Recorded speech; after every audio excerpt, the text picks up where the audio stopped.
Je viens de le mentionner à François. Je suis heureux d'être ici, là, dans cet environnement académique qui est vraiment exceptionnel, qui est un des atouts universitaires du Québec. J'aimerais aussi saluer un certain nombre de personnes. Souhaitons que je n'en oublie pas trop. Outre François Deschênes, que vous connaissez bien, qui est recteur de l'Université du Québec à Rimouski. Il y a Mme Annie Saint-Laurent du bureau de mon collègue Harold Lebel. Il y a Simon Delille, qui est coordonnateur régional du MIFI. Il y a Pierre Bédard, qui est le DG du Collège de Matane. René Gingras, DG du Collège de Rivière-du-Loup. Et il y a Annie-France Pelletier, qui est au Collège de Rimouski. Et les représentants des médias, bien sûr, parce que vous êtes des bons promoteurs de ce que nous annonçons, qui est particulièrement bénéfique pour notre région ici. Vous le savez, on vit un contexte de pénurie de main-d'œuvre. C'est plus aigu dans un certain nombre de secteurs. On a aussi un intérêt profond pour attirer et retenir des étudiants internationaux dans la région et dans toutes les régions francophones du Québec. Et ce que j'annonce ce matin, c'est une exemption des frais de scolarité pour les étudiants internationaux qui vont venir étudier à temps complet à l'extérieur de la communauté métropolitaine de Montréal. Donc, ils n'auront plus à payer des frais de scolarité supplémentaires. Ils vont payer les mêmes frais que les étudiants québécois.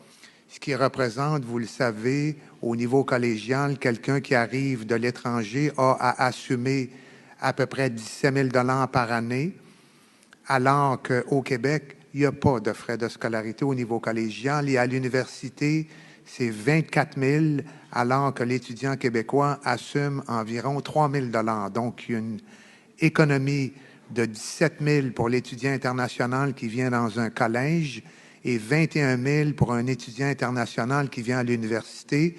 Dans le contexte de l'opération main-d'œuvre, vous savez, il y a un certain nombre de secteurs publics essentiels, tout ce qui s'articule autour de la santé, les infirmières, puis je sais que vous êtes très actifs dans les programmes de sciences infirmières ici à Rimouski. L'éducation, les enseignantes, les enseignants, tout ce qui concerne l'éducation à la petite enfance. Et il y a des secteurs privés qui sont véritablement névralgiques à l'économie du Québec. Pensons aux technologies de l'information et au génie notamment. Donc, dans la perspective de l'opération main-d'œuvre, les étudiants internationaux qui viennent étudier dans ces programmes-là pourront bénéficier de l'exemption que j'annonce aujourd'hui.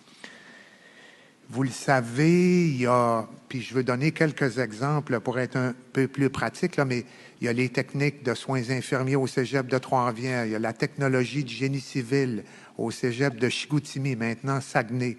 Il y a le baccalauréat en enseignement secondaire, ici aussi, François, à l'Université du Québec à Rimouski. Il y a le génie électromécanique à l'Université du Québec en Abitibi-Témiscamingue. Il y a beaucoup de mesures, beaucoup de programmes qui vont être sur le site québec.ca. Je suis convaincu que ça va favoriser l'attraction. Et vous savez que le taux de rétention des étudiants internationaux est extrêmement élevé. On mentionnait ici à Rimouski à peu près 75 %.